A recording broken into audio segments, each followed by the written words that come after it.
Okay, welcome to sort of a side episode, maybe a You Talking with Gregg, a different kind of thing. I've coerced my good friend John. Coercion.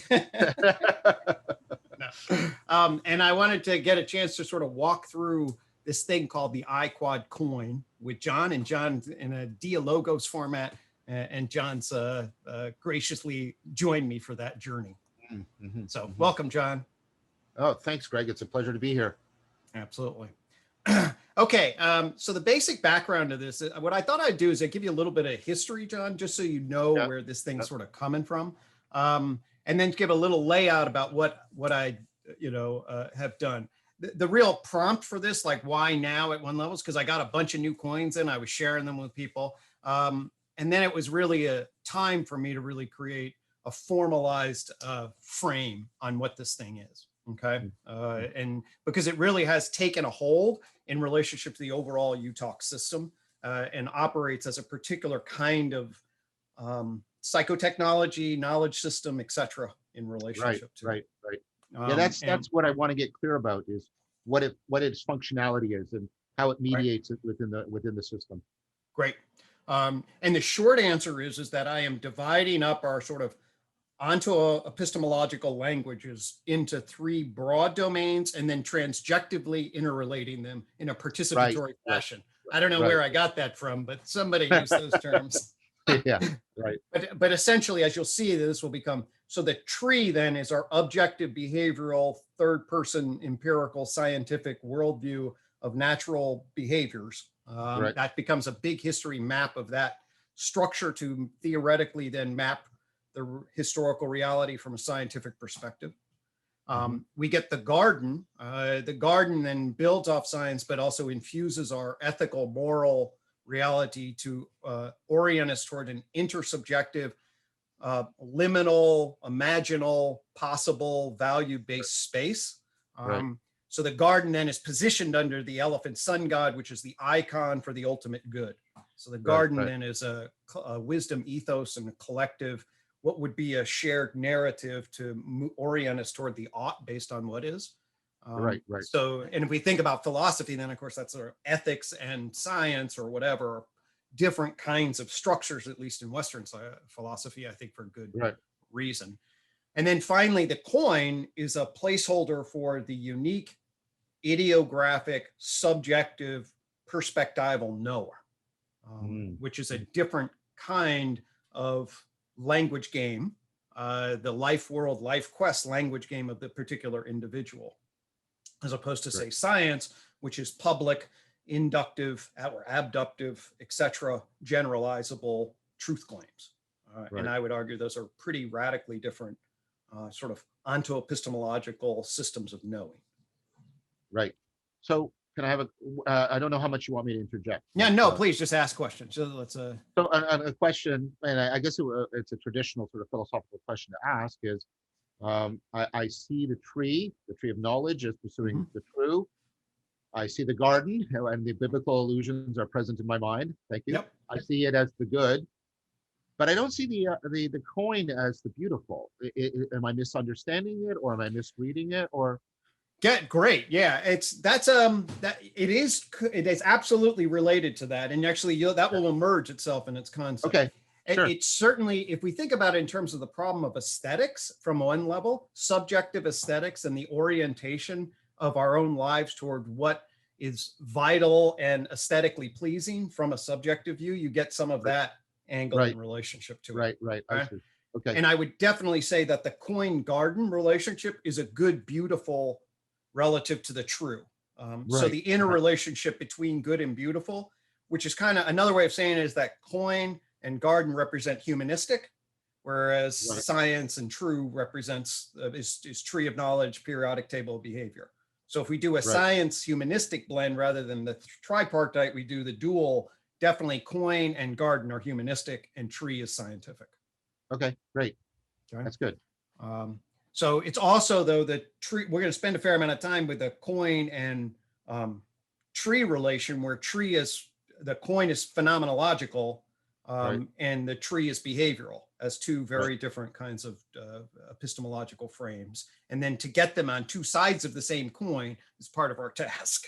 Right. Okay, that's good. So, yeah, and I would then say, yes, that in terms of synthetic philosophy, how do you get an ideographic? And I keep using the word ideographic because there's both the problem of, consciousness, as we talk about from a scientific perspective, but there's the contingent, unique, individual historical creature versus the generalizable nomenthetic. I think it's very important, I've at least experienced, to tag those systems together to see, because they're different epistemological considerations.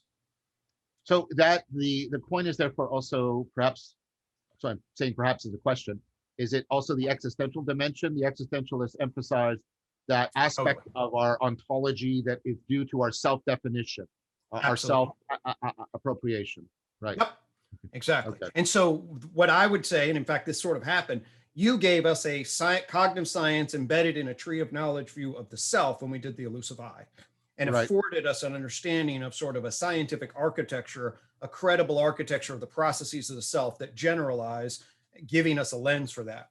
And then I picked it up and said, and then Carissa and I sort of translated it when I did clinically. I was like, I translated it into the coin, where the coin then represents the patient and the expert on themselves and or the existential dilemmas that they embody in the real world as unique ideographic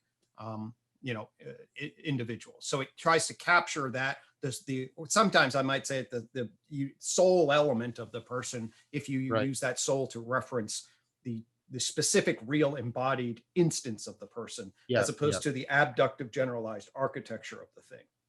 So the instantiation grounding of the person in their own particular self-unfolding, self-description, self-appropriation. Exactly. So it's Gregg as self. How does theoretical psychology, cognitive science map me? Yeah. Coin Gregg is, hey, I care about my wife and John, and I like chocolate. Right. That kind of thing. And then Chris put his finger on that as something that ultimately has its own ontonormativity. Like it calls to us to make transformation in profound ways that are also an aspect of reality to us. And I'm thinking of Kierkegaard's famous phrase that truth is subjectivity.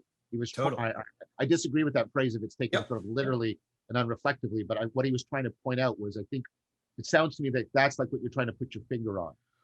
Well, there is a way in which absolutely there is. I mean, if we can go from Kierkegaard, we go to Descartes. Another place would be, hey, well, what is real? I mean, Descartes' skepticism gets to a point where the thing that I cannot eliminate is my experience and my knowledge of that. And the coin would take some of that as, so in an ontic epistemic real sense, the coin is speaking more to what's happening in the real world, where science is more abstract and theoretical. So it describes in a particular way. So there is a real kind of grounding that science doesn't really get at the level of abstraction that it uses to describe events. And I think that's important to keep in mind, people, that there's a great book called The Design Way that emphasizes the philosophy of design, like architecture and other kinds of things. And indeed, actually, I contacted the guy and said it's exactly the same issue in psychology, where he's like, actually, designers deal in the real world and the theorists deal in the abstracted world.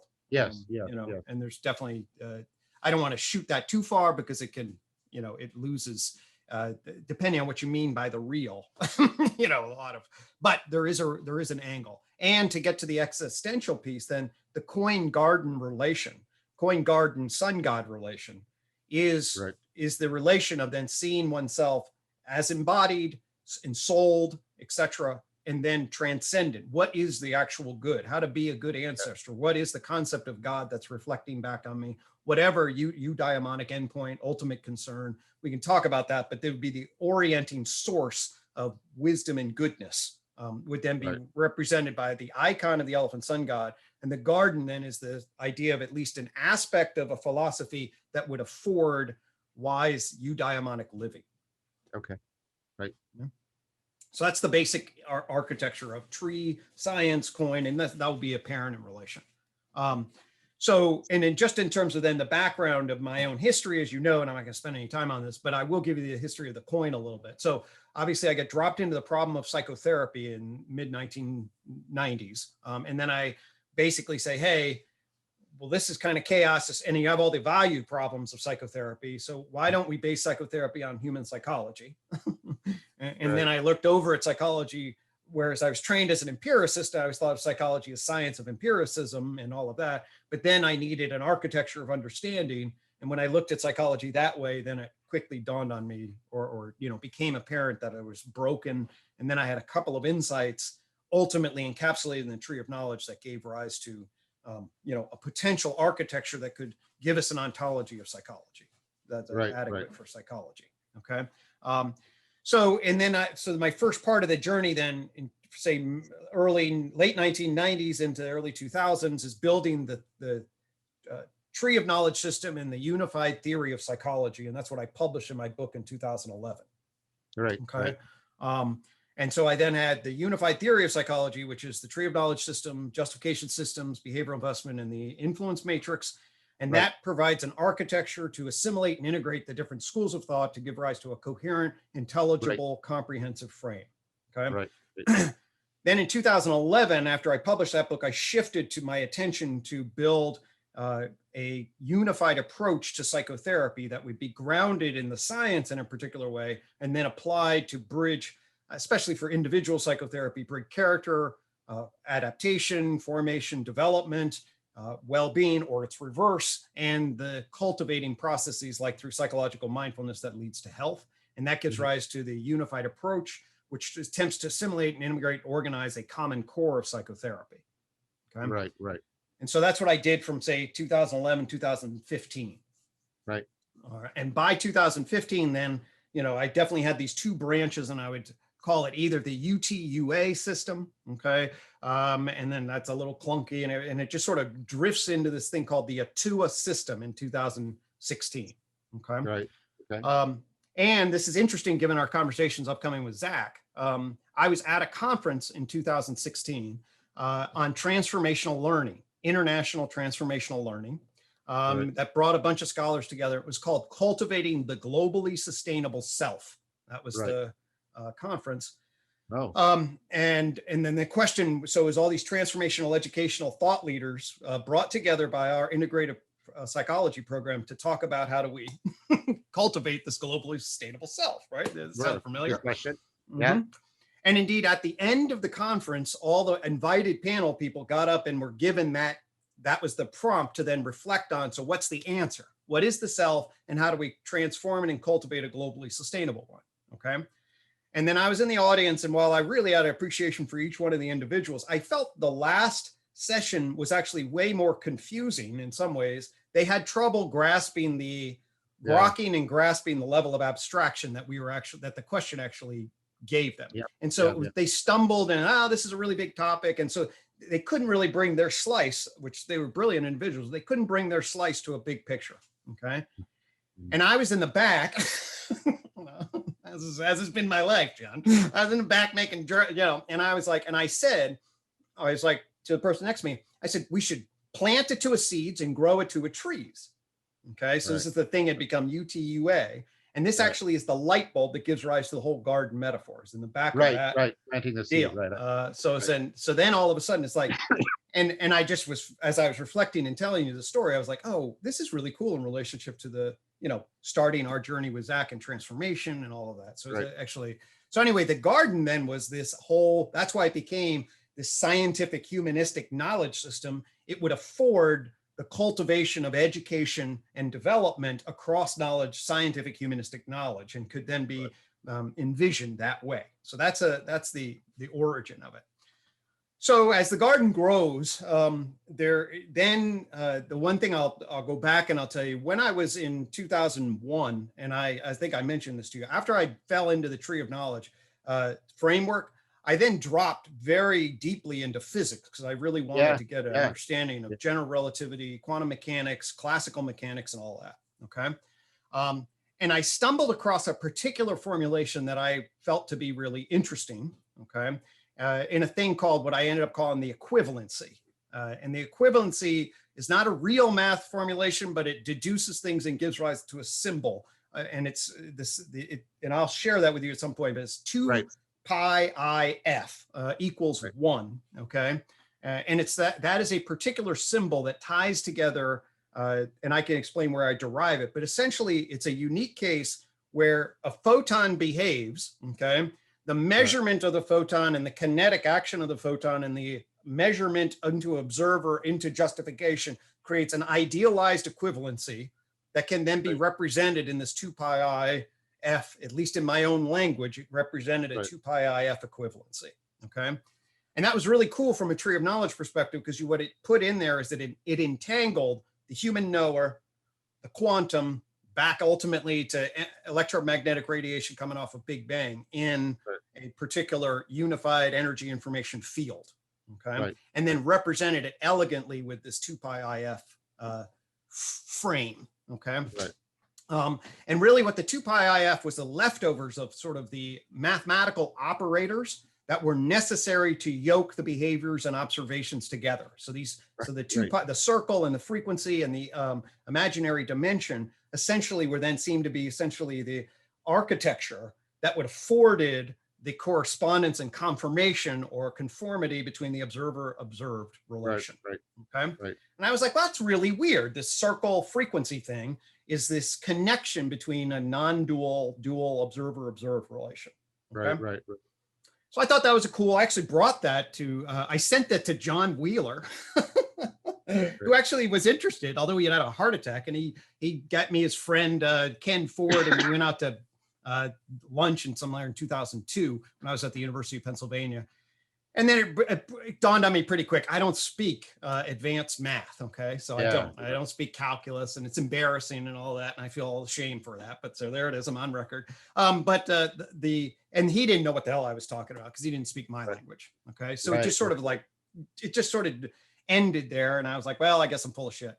And it has an error in it right up front, because the F does stand for oscillations or frequency of fluctuations per second, which then shouldn't then reduce to equal 1. Okay. So I knew that, and I knew that was and he was like, well, then it's wrong. You know, it's like, but I know I'm onto something. Okay.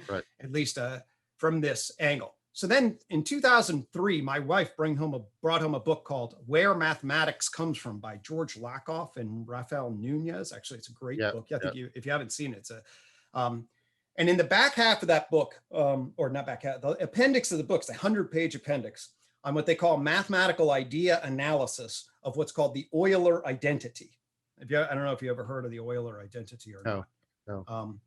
The Euler identity, which I wanted to introduce to you because it is part of the, is a mathematical proof by Leonhard Euler, E-U-L-E-R, in 1948. Although actually somebody probably developed it earlier. But anyway, it's E, which is the natural log constant, raised, and sort of raised is like, well, not exactly in the classical raised sense, in a Taylor series way, but anyway, raised to pi times I plus 1 equals 0. Okay.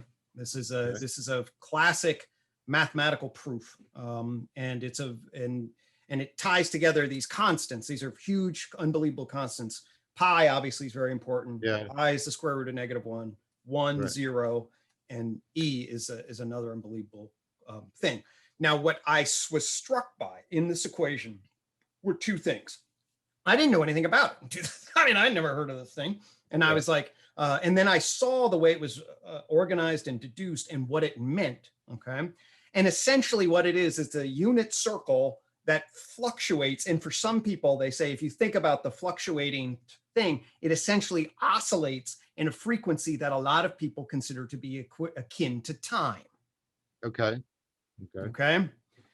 Now, this was a big deal to me because I was totally disappointed that my 2 pi I f thing was killed because it had essentially a leftover time variant. Okay. All right. But with the e to the pi I framing, and then ultimately I was then able to see, oh my gosh, the e to the pi I and the way they think about oscillation and rotation around the unit circle is exactly what the 2 pi I f frame was for me. Okay. And so there was this, and indeed the Euler identity, and I'll make this point later at some point, but just to give you background, it's considered the most beautiful mathematical equation that, you know, if you rank mathematics and ask mathematicians, it's the most beautiful mathematical equation by a pretty big, it almost never loses. And most everybody would agree that it's that.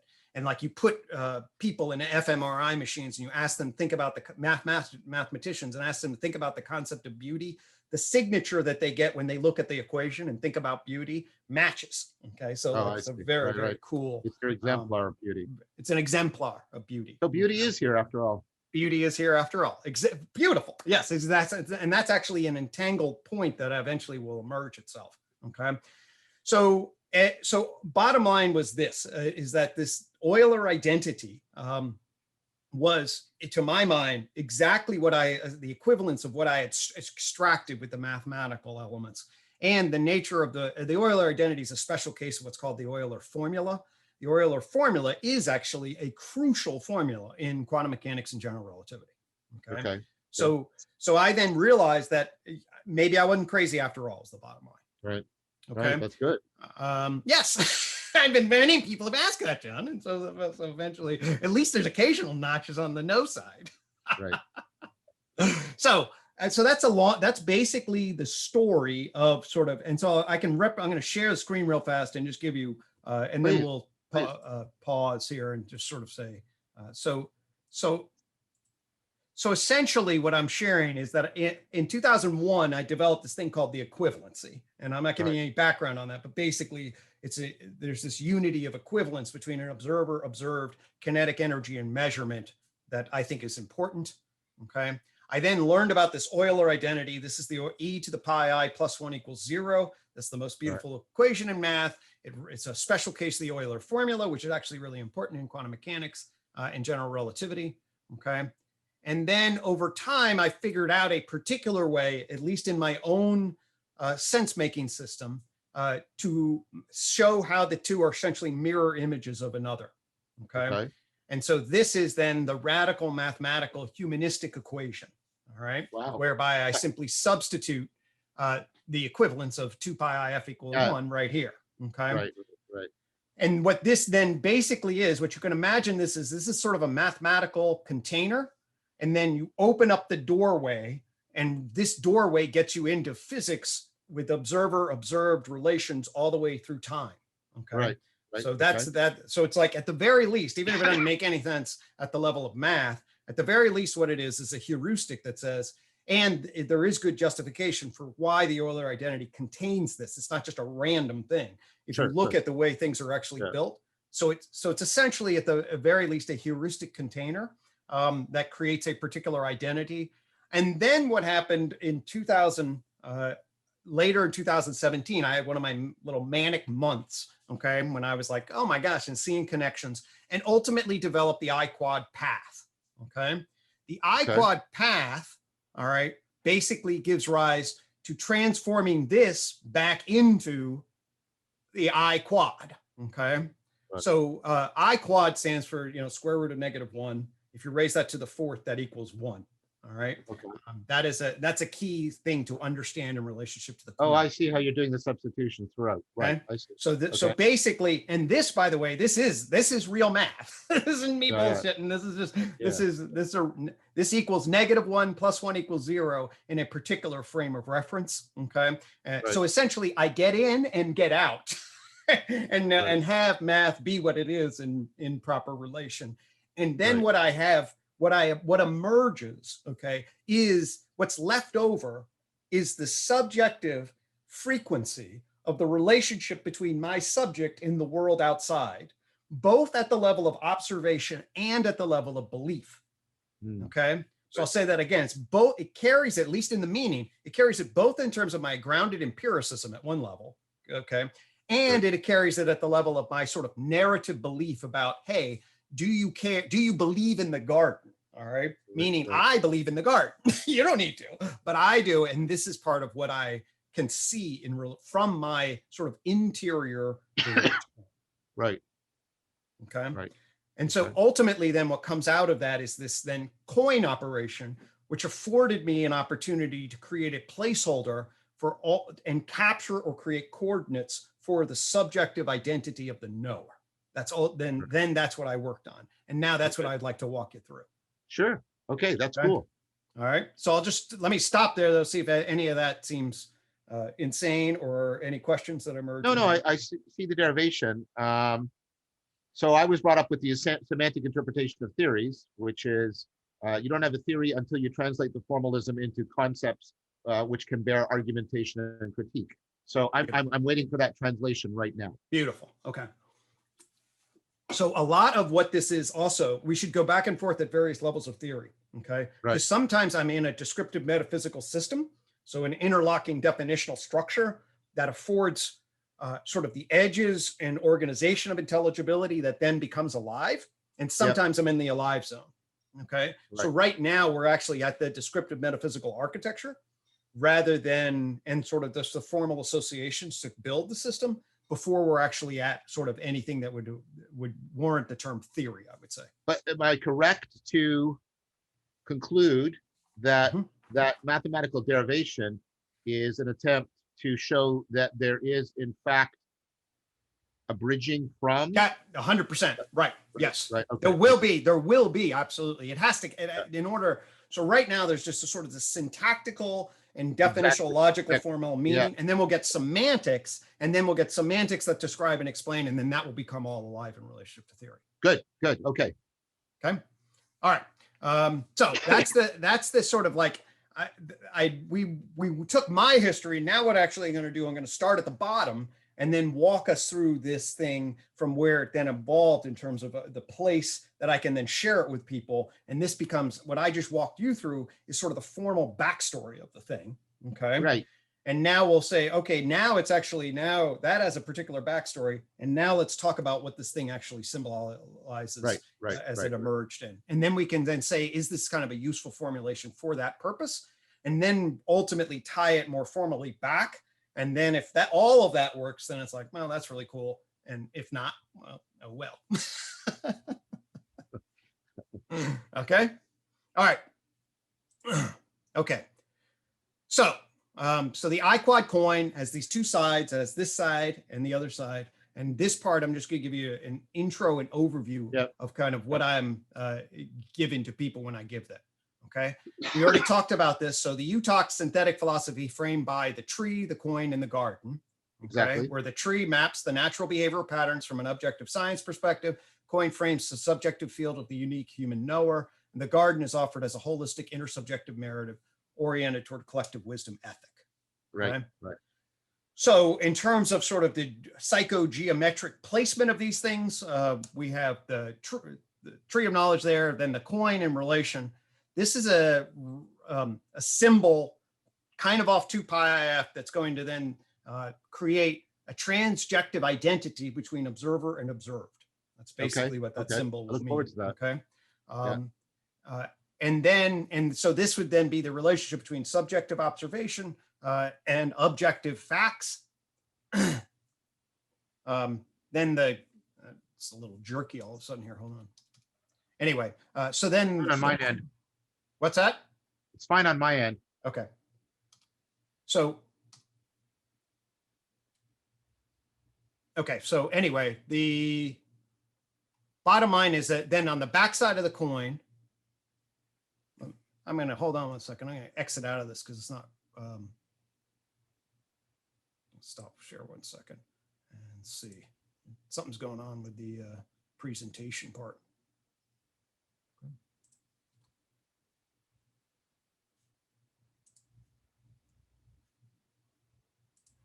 Sorry about that.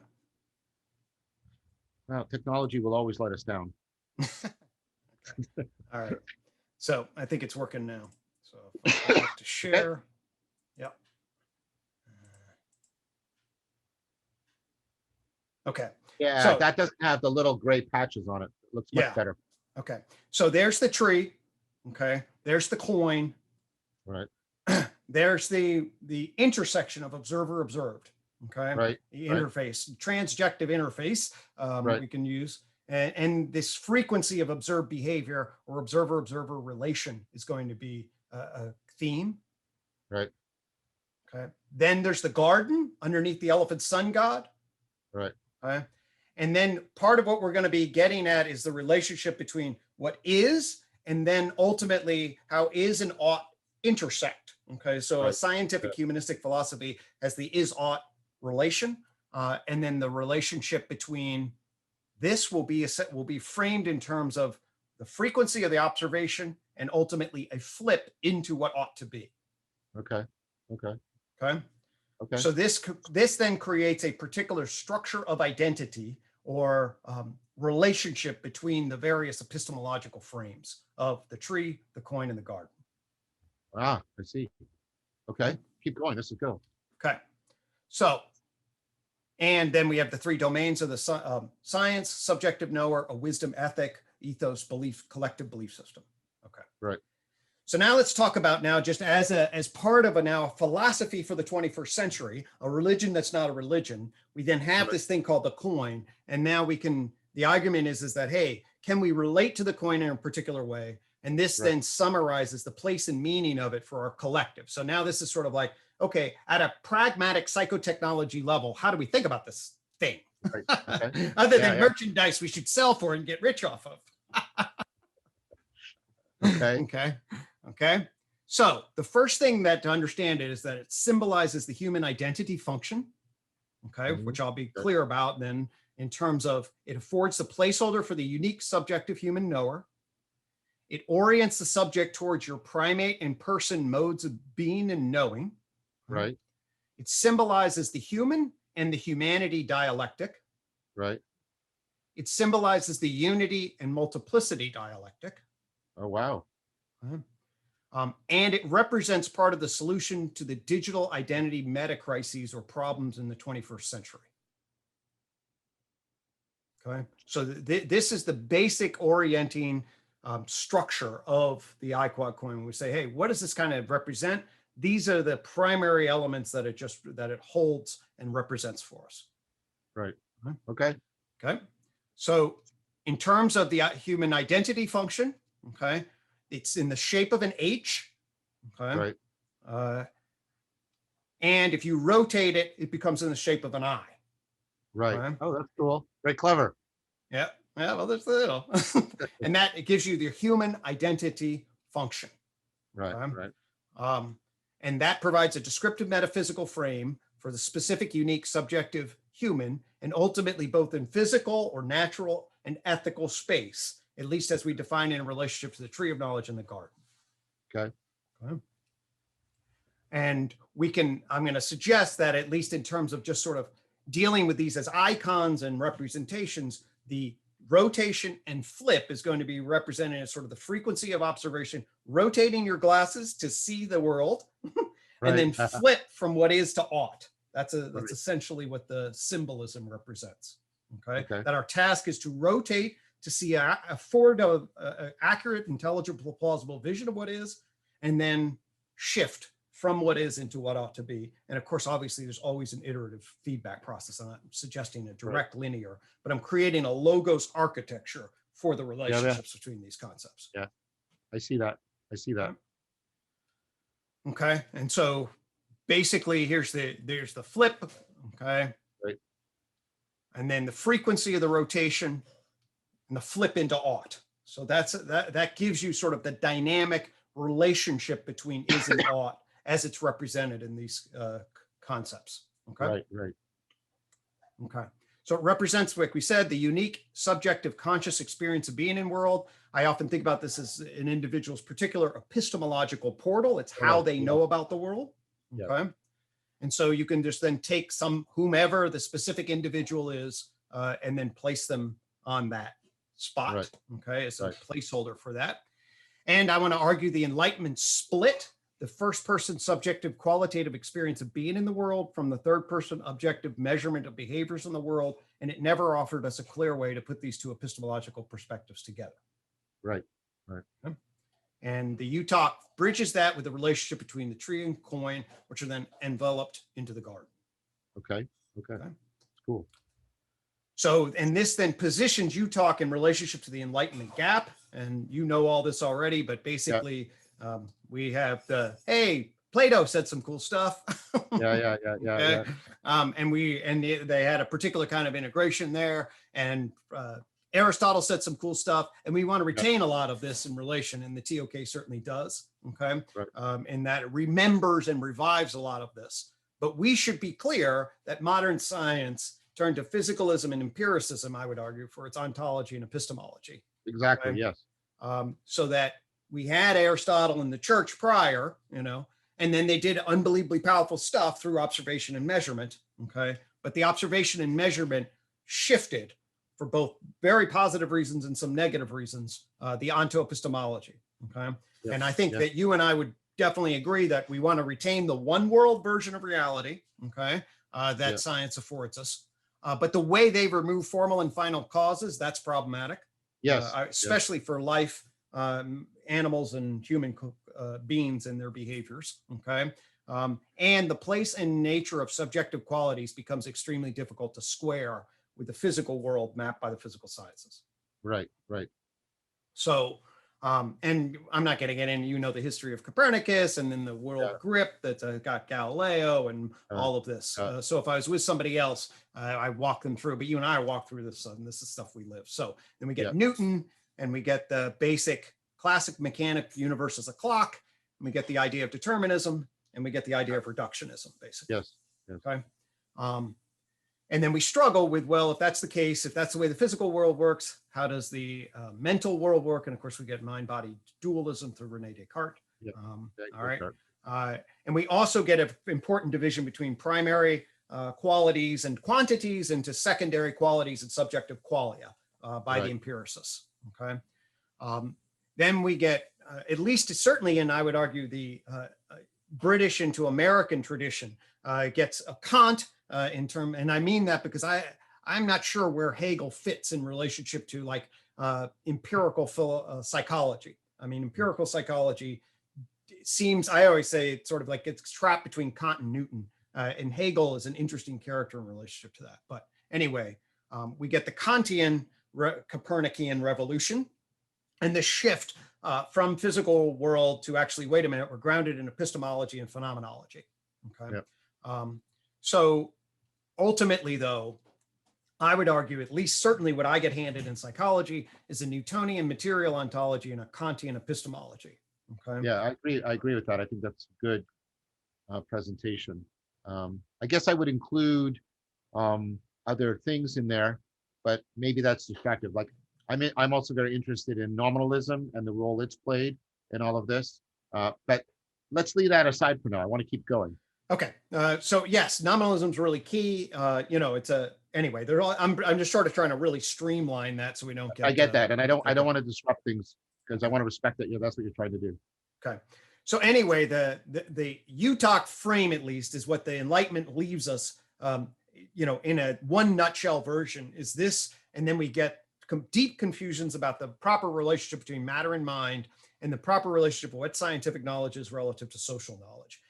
And that embodies itself in the mind-body problem and the postmodern versus modern conundrums, as it were, conflicts. Okay. Yeah. And UTOK is about transcending, resolving and filling the Enlightenment gap with a proper model of science and proper then relationship to things like subjectivity and wisdom. And if we get science, subjectivity, and wisdom in right relation, we'll understand the matter-mind relation, we'll understand science and how to translate scientific knowledge to cultivate enriching lives and fulfillment in eudaimonic modes of being. Right. That's the vision. Okay. And that's then aligning our frequency and flip to ought in proper transjective relation. Okay. Right. So trying to fill that gap. Okay. So the iQuad coin and tree of knowledge create a descriptive metaphysical system that holds both the unique qualitative subject perspective of the specific human knower and the generalizable quantitative perspective on reality given by science. Right. Okay? Thus, it's structured to repair the gap. Okay. So what do I mean by framing the human subject knower? Well, we already talked a little bit about this, but basically there is a feedback loop from the inside between the perspectival knowing framed by the inside and the egoic narration of that from that unique perspective. Okay. We can embody this in a clinical field, for example, where we often say, well, the patient's the expert on themselves. Okay. And of course, we don't mean that the patient then can diagnose themselves or tell them they know how other people treat them or react in any particular way. But we do know that from the subjective field of experience of being, there's a particular feedback loop or presence or perspective that's uniquely privileged by the owner of that consciousness, as it were. Right. Okay. And that is the field position that this part of the iQuad coin faces. And this part of the iQuad coin is about offered as a path to wise living grounded in natural science and philosophy. Okay. Okay. Now, there's, as you know, there's phronesis, okay, which Yes. is essentially the work of psychotherapy in many ways, or at least how to then live wisely in psychological suffering, psychosocial suffering situations, and then cultivate more adaptive living, and how to actually do that on the ground. And then there is, and in fact, the unified approach tries to provide a structure to guide people actually through the phronesis process, okay? There's also, though, the analytic scientific logos analysis architecture. And that's mostly what this fundamentally is about trying to get the architectural container of the various domains of thought in proper relation. And then we would put them in applied settings or other kinds of particular kinds of problems and see how they actually operate. But this is getting that architecture in place from a macro descriptive metaphysical analytic logos kind of perspective. Okay, so it frames the human subject of knower, and we talked about, especially like Descartes or others, privileging this particular kind of knowledge from a particular way. Epistemological portal challenge has been to build that with the behavior of the physical world. Okay, Right. So obviously Descartes gives a particular kind of dualism, and the unified theory then says actually we should divide human consciousness into a different kind of dual field theory. Okay, so rather than think about it in terms of the matter and mind relation, the unified theory gives rise to the idea that maybe human consciousness should be divided into phenomenology. And of course, I'm not alone on this. It's a standard kind of now frame of reference. But there's phenomenology on the one hand, okay, and then there's the narrating, self-reflective person engaged in justification. So instead of matter-mind duality, there is a bit of a duality in human consciousness, but we can frame this in relationship to the primate person dual field, separate fields of human consciousness. Right. Okay. That's cool. So now we're going to bridge wherever you are. It invites then, if you're going to then start the process, see this whole, it's an iterative process of starting wherever the person is and then building bridges between this and the UTOK worldview. Okay. Right. So here's a move then that says, one move that we already did was, hey, the Enlightenment is broken and we need Enlightenment 2.0, and the Enlightenment's broken based on the gap. And this system says it can fill the gap. So that's one move. Okay. Right. Another move is it's got specific placeholders for subjective ways of being and objective and intersubjective ways of being. And now we're making a move that says, hey, if we think about human consciousness, another key distinction should be the what I would call the mind 2 domain and mind 3 domain. The mind 2 of perspectival knowing that affords then procedural participatory knowing, all of which would be in the primate or shared with primates versus propositional personhood and justificatory knowing. Sure. Okay. So this then says, yes, now we're actually starting to invite individuals to think about their human identity and start to bridge and make connections between the larger system. Right. So that's one of the first steps. The second step then is to cultivate a sense of the individual and then in the interconnection through an expansion of the ego into writ large. Okay. Right. And this then refers to the human humanity referent on that the symbolized by the UTOK, the iQuad coin. So we have here you are and your beliefs, okay, as a specific individual, and the H then represents you as a particular human, okay. But there's also the opportunity for thinking about this as representing all of humanity, okay. So each person then has an H, and then we have a collective humanity.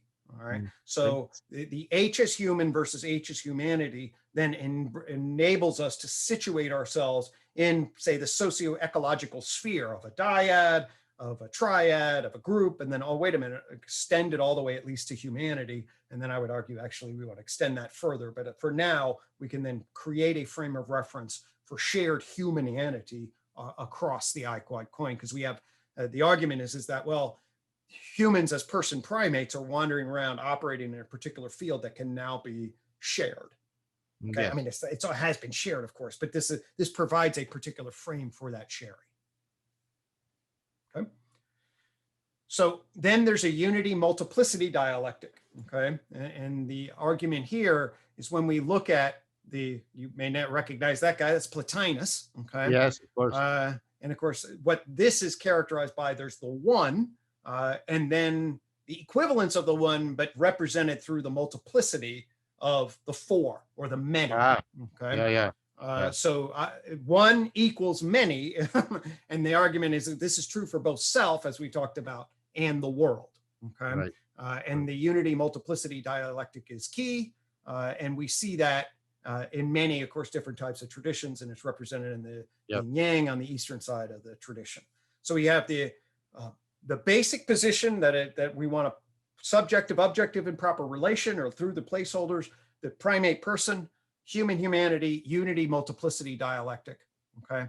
And then the final piece basically then brings us even a little closer to the unified theory in terms of some of its assumptions, but it basically says, hey, we're in a particular place in our cosmic coordinates and time. Okay. It invites us then to think about the cosmic coordinates of our personhood framed by the fifth joint point and the digital identity problem, and wanting to then orient towards the digital identity solution. Okay. So the global context is we live in the age of confusion. We face meaning and meta crises that I frame as the digital identity problem. Okay. The digital identity problem I divide up into 4 different domains: techno-environmental crisis, Right. digital, and so that's the, hey, we got weapons of mass destruction and environmental depletion and resource difficulty. Digital changes everything because it's a totally new medium. Okay. You may know a little bit about that, the meaning crisis. Yes. and for me, both of our angle, mine in particular, okay, what is it doing to our soul and mental health? Okay. And these are all interdependent, even though you're presenting the sequential theology. And in fact, that's why I'd like to, trying to represent it as the digital identity problem. One way of saying it's actually the meta crisis can actually be then seen as exactly parts of a larger whole in a particular. Right. Okay. And that if we don't orient ourselves in the right direction, I think there's a reasonable case to be made that we may face serious and nightmarish consequences. So this is, I don't want to be alarmist, but we see this similarly. Okay. And then ultimately, in terms of how do we place that in relationship to then the actual mapping, we get the tree of knowledge argues that we can then perhaps think of ourselves going through a particular joint point. Because with life, we get an information processing system. With mind, we get a different information processing system. With culture, we get language as an information processing system. Now there is a digital. The digital is changing lots of different things.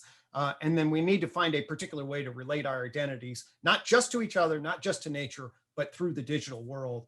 And the iQuad as a digit affords us a kind of particular relation that may, at least through loose association, be helpful in framing that relation.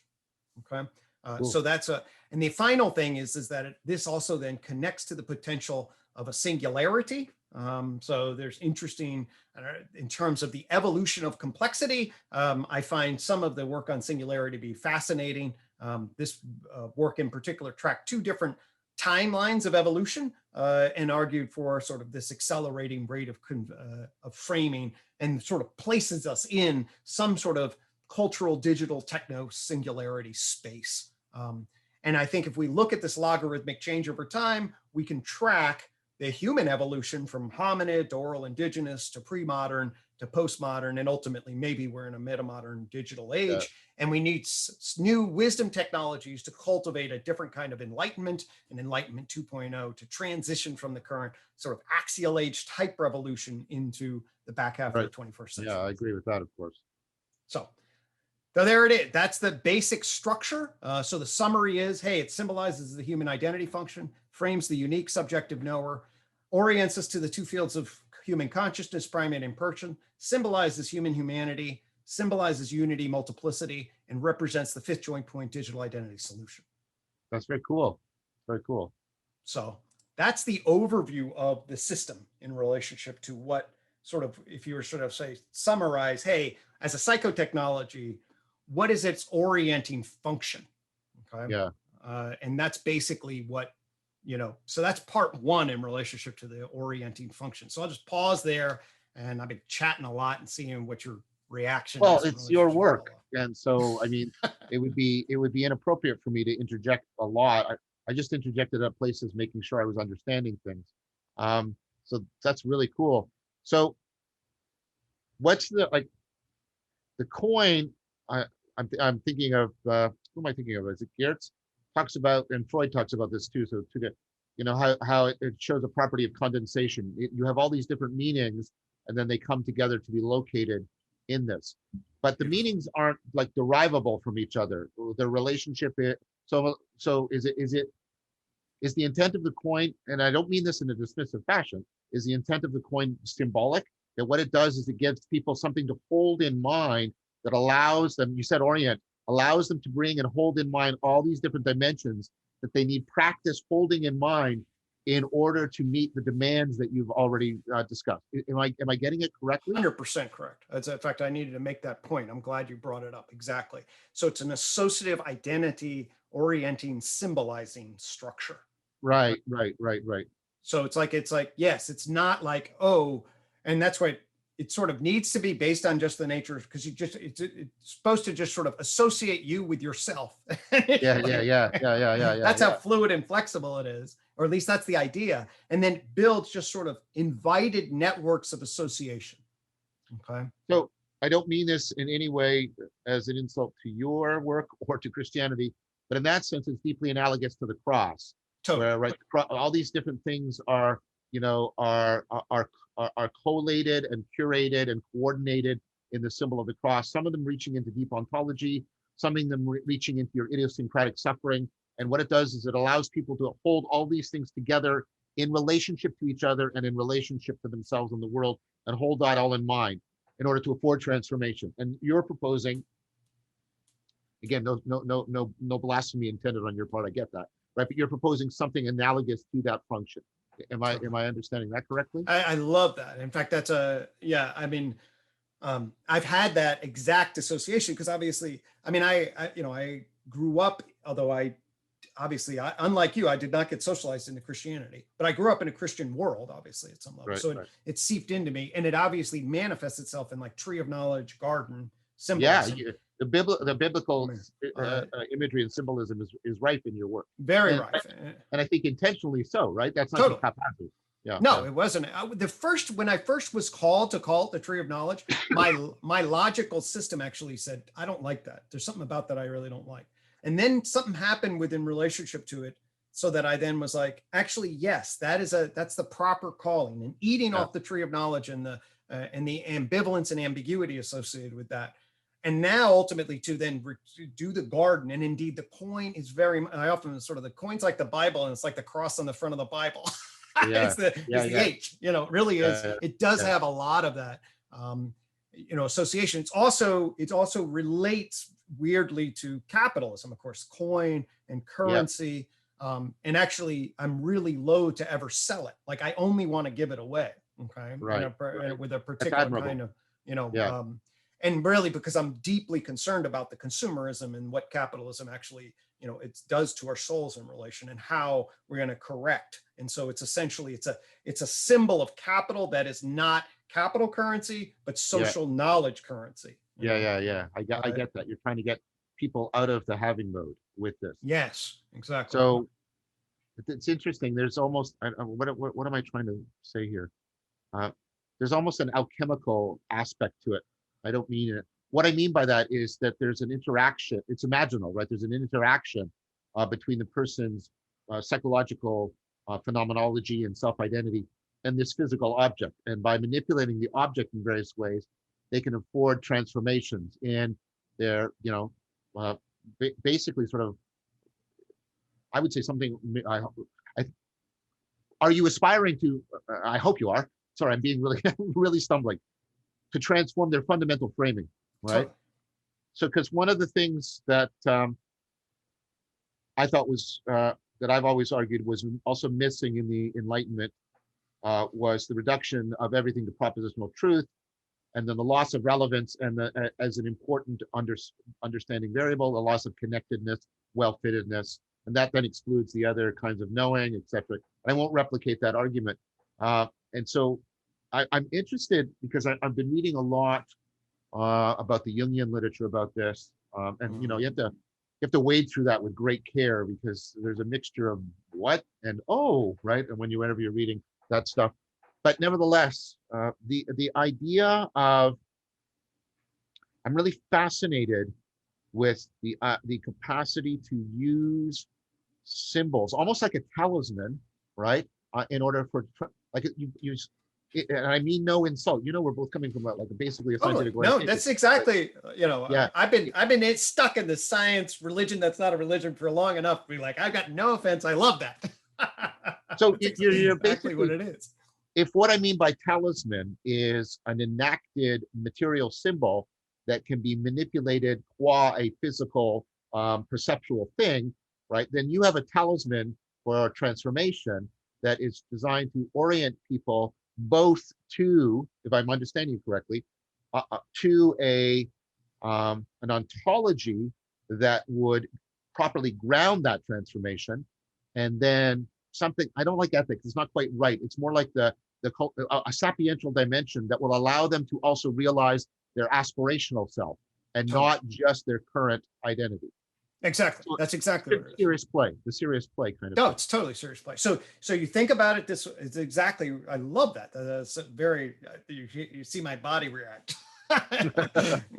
So, because essentially what it is, you hold this up, essentially first it's a mirror, okay, basically, right? So, oh, this is what I am. It's just like looking in a mirror, okay? So it's essentially, and what do I mean? And now it offers enough gradient so that you can gain a hold of it. Oh, my subjective epistemological portal. Oh, that's interesting. Oh, my narrating and experiential perspectival self. Oh, okay. Right. Now I'm grounded in some basic field structures. Okay. Right. And then it's going to then say, oh, wait a minute. It's going to say, am I in right relation first with what is, all the way back to Big Bang, quantum, and then through a natural science worldview. Okay.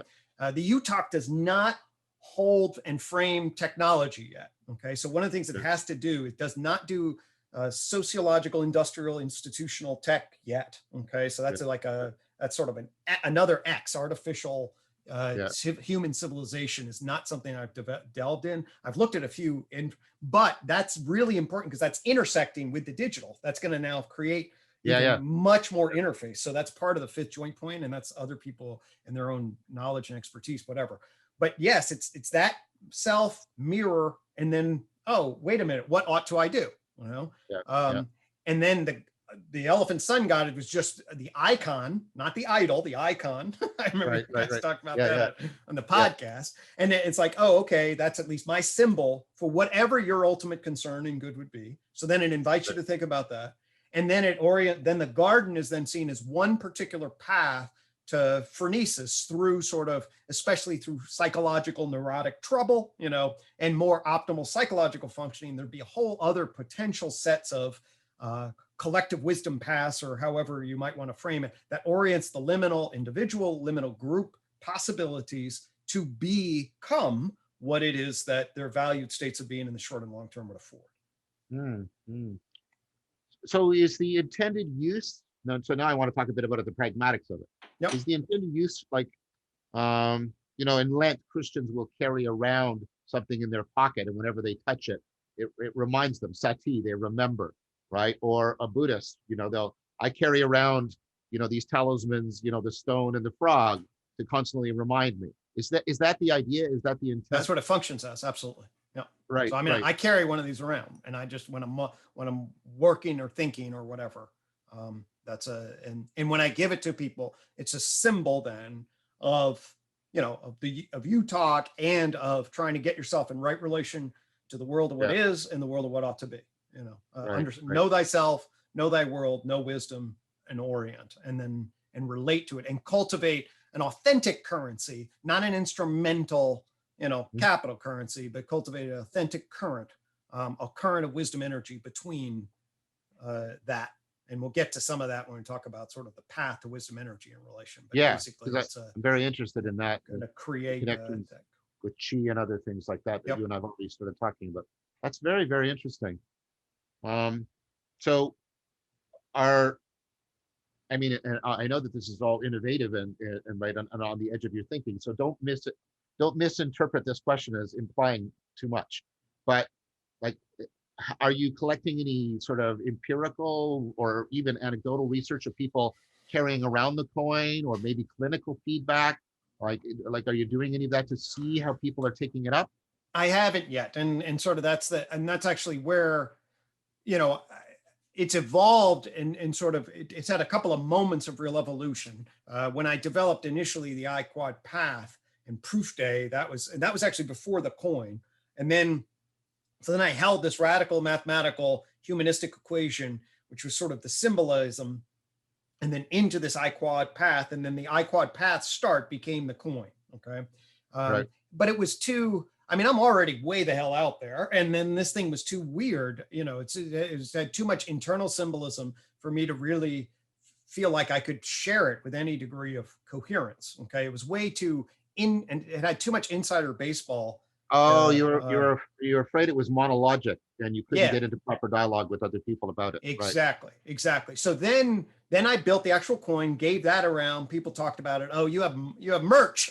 You know, it's like kinda. You know, I'm still trying to figure it out. So then I got the new batch in, and really over the last month, essentially what's happened is that with the whole new batch and sending this out, and it'd been percolating for a long time in my subconscious, you know, default mode networks or whatever. And over the Yeah. last 3 weeks, it's really then popped and be like, okay, I'm ready to say exactly what this thing is. And it sort of emerged more also as I would help people delineate what makes the UTOK different. It's like, well, it's got science and it's got wisdom and it has the subjectivity placeholder, you know, Yeah. Yeah. you Yeah. know, and actually the self conversation that we had. Okay. Yeah. The elusive I, Yeah. the elusive I, the clarity with regards to the scientific ontoepistemology of the self and the subjective unique ideographic, that afforded me yet another set of lenses in relation, Right. or another Right. set of resolution around my scientific humanistic frame that Right. allowed me to click on a couple of other key.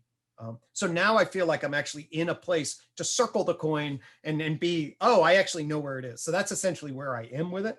That's why I'm just sort of like, okay, I'm ready to kind of share what the hell this thing is, with a degree of architecture and clarity. It feels more or less complete now, at least at the design level, to be shared. And then we can start seeing how people actually, you know, Right. what to do with it. So I So, have not done that yet. That's a long-winded answer saying no, I haven't. no, but no, it wasn't long-winded. It was completely fair and appropriate answer. So it strikes me that, I mean, you don't want as much as what we're doing here, but it strikes me that the coin also needs a manual of some kind too, Yep. right? So, and so are you also currently working on that? Like, what is the coin and how to best use it? I mean, that's what we're doing right here, right now. And Exactly. I hope I'm helping you Oh get my things God, better and better. totally. This is what I wanted to, you know, you would Yeah. afford me precisely this opportunity. And actually, when we said, hey, will you do this? I was like, oh, I mean, I spent this last week building these PowerPoints precisely because I wanted Yeah. to, Yeah, I know. share with you so that you can metabolize it. And you are wonderful at then empathizing and extending and dialoguing in serious play modes to be like, and so like your point about, oh, it's a symbol. It's like, oh my God, that's exactly it. So Yeah. yes. Yeah. So the architecture is forming as we speak. That's good. Yeah. It like, I think like once you have something like a manual, and that could just be a video that you put on YouTube and people go and watch it Yep. once they have the coin, right? I think if you have that, I mean, and you could have a few conversations like this with me and other people, and Yep. then for people who want to go deeper, they can look in these in-depth conversations. But if they just want to start using the coin, they can sort of take it on faith that there's a background justification. They could just use the manual and go into the coin and how to use it as a talisman of transformation. So that would be really, really, um, I guess to my mind, that's the next step. And Totally. then once you have that sort of three tiers in place, the long form sort of, theoretical justification, the shorter form video around the manual, and then the distribution of the coin itself, you could perhaps ask people to engage, at least even in journaling about it, when they're using it, when it's coming up, right? And just even do a qualitative analysis initially to see what's happening with people. That would be very, very powerful. Wow, totally. Yeah, I don't want to give you work. Sorry. No, John, this is Yeah, this is exactly what I wanted to share with you. I mean, I need to right now, it's like a research and design phase, and then you get it, so you actually now have a prototype that I can actually you have a share with prototype. somebody I trust. And then, I see all of this, but it's an inside baseball game that means something for me. It's always then the issue of then translating that. And what did you call it? A talisman of transformation? I mean, that's I mean, that's just that makes my heart sing. And in fact, that's inside the, like, for example, okay, I've already developed certain kinds of things where people can do things like flip the coin. Okay. Yes. Okay. Yes. So you flip the coin, and if it comes up this, then you can ask yourself some things about yourself. You can ask yourself some things about humanity and relation. So it immediately okay. If it comes up then this side, then you can ask yourself other kinds of questions about knowledge and wisdom and relation and consciousness and things along those lines. You could also right? spin the coin and get the stereoscopic integration. And what does that call forth from you, right? Totally. When you're doing that. Well, I've actually even done that. I mean, because on the left side, you have the tree, and on the right side, you have COM-MO, and in the middle, you have a metaphysical empirical, okay? And then on this side, you have, so what actually happens as you spin it is you actually see your subjectivity twirl into the metaphysical empirical center of the tree, flip over into the natural selection, swim around into a calm mindfulness state, and back out the other side. That's very cool. Yeah, see, that's the kind of stuff that needs to go into the manual, ways in which you can seriously play with the coin, right? Yeah, that's very cool. That's very cool. Oh, great. I think highlighting, I mean, I think for most people, just knowing that the background justification is there is all they'll need. I think highlighting the serious play, the aspirational dimensions, and the way it affords this kind of, transformative self-reflection, I think that should be, I don't want to use this language. I was going to say that should be the way you sell the coin, which is exactly not how you are, but you know what I mean? That's the way you. Well, that's the other thing I wanted to talk to you about. It's like, I mean, you struggle with this, but I mean, you're more effective at it than I am. But yeah, how do we get people like, excited, but not in some sort of market cheesy sort of way, right? But how do you actually, how do you, in this day and age of attentional seeking, what is it to bring individuals and, and show them the utility in a deep and rich way that then has deep enriching consequences, right? Rather than other consequences that are much more problematic. So that's why I wanted you to metabolize that. This is brilliant set of ideas that I can immediately see all sorts of possibilities flowering from. I think if you make connections with due humility and respect to the way people should properly use other icons, like I'm not a Christian, but I dislike it when people, for example, wear the cross and it's just a piece of jewelry for them. It's just merchandise for them. It's Christian merchandise or something, or it's a simple flag of, I belong to this tribe. Right. Whereas if other people have a properly contemplative relationship to and through the icon, then there's a proper use. And I think if you made those comparisons, like we've talked about here, and did them with humility and respect, and said, I'm not trying to replace Christianity or anything ridiculous like that, but I want you to understand that we do have a facility for this kind of serious play, and I'm trying to help you access and accentuate that facility through the use of the coin. I think that would be how I would try and present it. Oh, that's beautiful. Yes, I like have a learning disability on those kinds of issues. But I hear it and I know exactly that'd be brilliant. I'm actually curious. What did you pull out and what were you carrying? What were the symbols that you were icons that you were carrying? So this is my frog. Okay. So frogs are a symbol in Neoplatonism of transformation, because you go from being a water dweller to an air dweller. So it's a symbol of self-transcendence, self-transformation, right? And so I carry the frog around to Sati to remind and remember myself of my commitment to the Neoplatonic tradition. This stone, I was on the beach with my beloved partner in San Diego, and this stone just rolled up to me on the beach. And she said, that stone is seeking you. So I picked it up. And we're returning to Aristotle. Yeah. All stones to John. I picked it up and it immediately, like the blackness and the smoothness and the irregularity of its shape, for me, and the way it came to me, strongly connoted sort of the Zen tradition that integrates Taoism and Buddhism. And Sure. so this is, this makes me think of, right, Nishitani, Nishida, those kind of people. And then I'm holding the two together. And I sort of, when I do my practices, I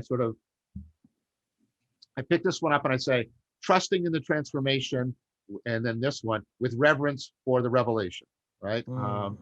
And so I actually embed them. That's why they become like talismans, and no Yep. woo-woo and no weird metaphysics, but they become talismans of transformation for me because I embed them in practices of transformation where they have that exactly that condensing, collating, curating, right, compiling, whatever metaphor you want to use for how we draw all these things together and then hold them in actively in mind. Because I think that's the proper function of a symbol that allows us to hold in mind what otherwise we can't hold in mind.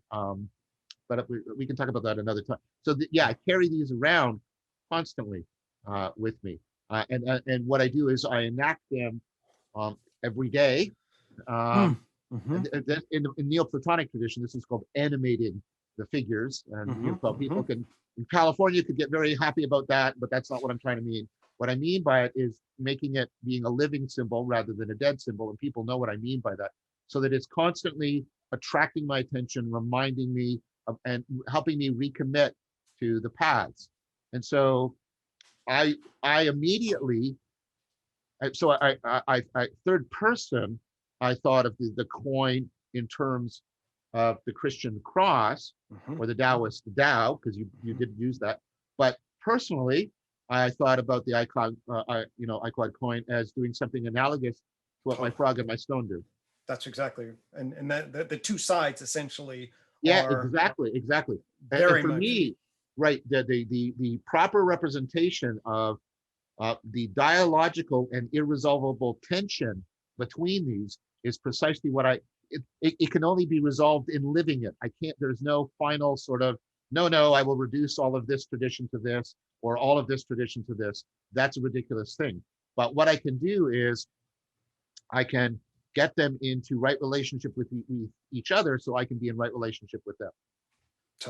So and for me, in terms of just that, you'll appreciate this because connects to so this is more on the subjective, okay? Right. Then the tree of knowledge side of the tree is the objective. COM-MO is sort of our intersubjective collective valued states of being. And flipping it, I had another John Vervaeke moment when I flipped it, that created a transjective. Yes, very much. Because all of a sudden Very it's much. spinning, and now they have to have dialogical, dialectical, interactive, Exactly. transjective relation, and now they're all the information interface between all the domains. Is then going to, where's it going to land?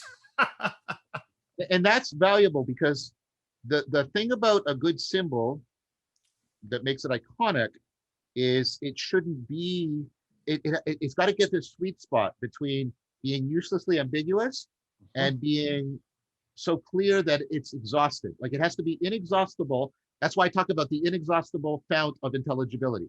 You Right. can keep using it and getting insight, right? And you have a sense that there's always going to be something more I can get from this well. The Tao is a well that is used but never used up, kind of thing, right? But at the same time, everything I get is helpful. It's clarifying, right?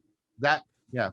So sorry, I was babbling a bit there, but that's no, not at all. It's exactly. Actually, I feel very fulfilled. I mean, we can bring this to a close a little bit. The talismans of transformation. I mean, that's worth the time right there. I feel and and I love, and that's exactly what I was looking for. So I thank you so much for the reflection, because when I needed, because I'm so inside of it and I have trouble, because it's sort of like, you're so inside and it's hard to see what it is from the outside. It's like, it's got so much potential, but how much of this is only imputed upon my own unique perspective on what it all means. And so what this has broken for me a little bit in exactly the right way that I hope it would be a frame break that affords me, oh, right, exactly. It's like those things. And I knew that it's sort of like, but your position on it, FC, allows me to be like, of course, that's what it is, as opposed to, the insider baseball shit that is, I get tangled up with sometimes. But and is properly respectful to your work because you've already been using,